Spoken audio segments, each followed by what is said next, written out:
Hello，呢部智源機械人咧，除咗識同大家 say hello 之外咧，最叻嘅地方就係平時啲機械人學嘢咧，可能要寫程式啊咁樣。而呢部機械人咧，只要你拍咗片擺入去，佢就可以跟住你做動作㗎。仲有就係佢嘅動作咧，係相當之 smooth 㗎。俾心心跳舞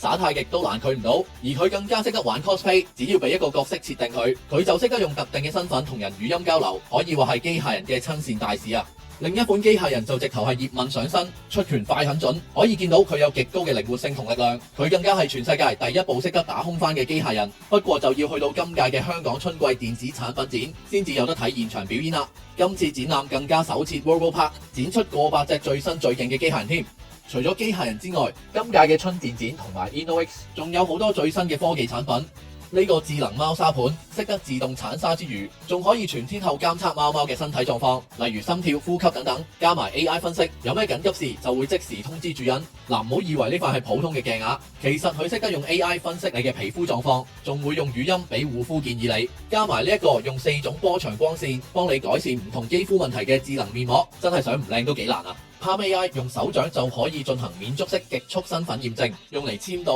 開鎖，甚至俾錢買嘢都得。呢套 AI 系統配合最先進嘅感應器，就可以實時分析到建築物、機器等等有冇結構或者運作上嘅問題，減少意外風險。無人機唔單止用嚟拍嘢嘅，加入唔同嘅裝置，再深度整合埋 AI、VR 同 AR， 就可以做到各式各樣唔同環境嘅測量、巡邏、運送，甚至係清洗工作。今年嘅香港春季電子產品展同埋 InnoX 會喺4月13至到4月16號舉行，大家只要登記免費入場證就可以去到灣仔會展睇到晒啱啱講嘅最新科技產品啦。